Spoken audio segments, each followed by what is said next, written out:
then you now have the moral attitude to go against them whenever they err. But there was no sustainability of those policies that we came up with.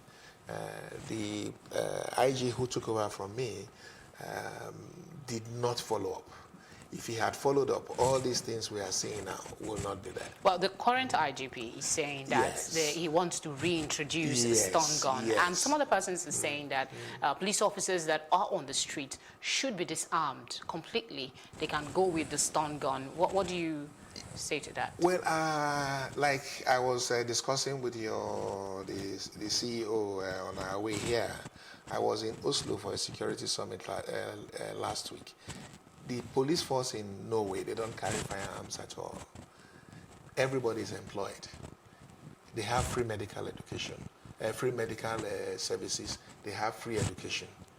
So it means that the level of crime in that society is very low. For the whole of last year, they had only 8 homicide cases. But our own society is not like that. We are dealing with criminal gangs who are very, very violent. But what we are saying is that when you are dealing with criminal gangs, there are ways you can attack, encounter those criminal gangs, but not, law-abiding Nigerians who are plying the streets. Those roadblocks, they are not. I think we should dismantle them. Okay, we still have a lot of questions to tackle on security, but we'll just go on a quick break, and when we come back, the conversation here on One continues with former IGP Solomon. Unproductive ventures. The government has to feel the impact. Honorable Convener, sir, welcome to the show.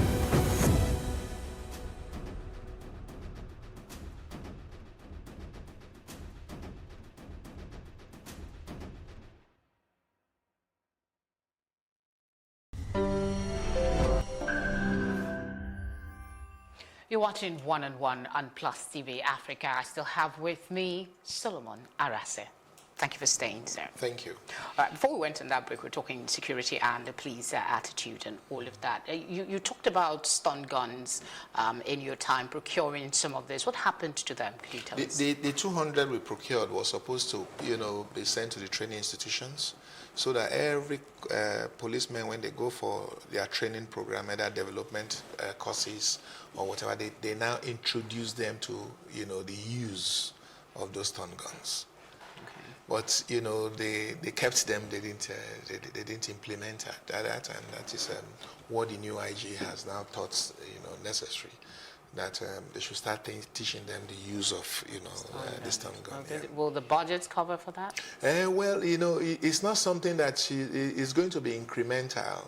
I bought 200. If it will be 3 years down the line since I retired. If they've been buying maybe 200 to 200, by now, what is the population? It's not every policeman that goes to the highway. So it would have been an incremental thing, and they will start increasing the stock as time goes on. Well, you seem to have a lot of faith in what stun guns can do to curtail some of these excesses, but will it actually deal with the attitude of police? I mean, their relationship with people, will it change anything?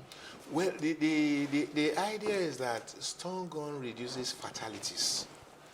It's not as an AK-47 that kills you instantly. But the allegation is that when you use that stun gun once and use it again on the same person, there's a possibility. You cannot use it on the same person for, why how some of these police officers can be. No, you can't use it on the same person. All it's supposed to do is just to neutralize you, so that they can effect arrest.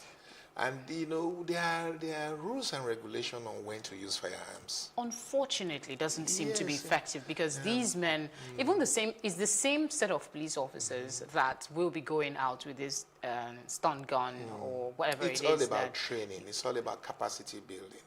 We have to be able to build the capacity of our, law enforcement officers to be sufficiently confident enough to interact with members of the public. Sometimes education tends to, paper off those rough edges that you have. The more educated you are, the more accommodating you are. you don't easily see people annoying you, you know, telling you things that are likely to upset you. Rile you. You know, you could, you know, in response, you know, maybe convert it to a joke. I remember a British Prime Minister who went for a rally. They were using, you know, tomatoes that were bad, and to picture him. And he looked at them and said, "Oh, you guys are lucky you even have potatoes and tomatoes and rotten eggs to throw at me. If it's the other political party, you know, that comes to power, you will not have access to some." You see, you can always convert something that is negative to positive, and it's all about education. It's all about character. Do you think the police force is doing enough to cater for the mental health of police officers? When we were also there too, you know, we had also introduced, you know, health examination for people who handle firearms. We have a medical department. Is it functional? It's functional. It's functional. One of the retired, you know, commissioners of police who started it, you know, has now set up the same thing in Port Harcourt. You know, what I'm talking about is that we don't deepen policies. We have, you know, good policies. We don't deepen them. We don't follow up. So when you don't do things like that and you don't sustain them, for every regime that comes, you know, you leave the good things that have happened and you want to start new ones. Maybe those new ones are not well thought out. You know, the strategic plans or the implementations are not well thought out. It will not work. So, you know, we just have to find a way of making people at the strategic, you know, leadership level to have the same mindset, you know, the change mindset. Once you have a change mindset at the strategic level, most of these issues we are talking about, you know, can easily be dealt with. What about this outcry?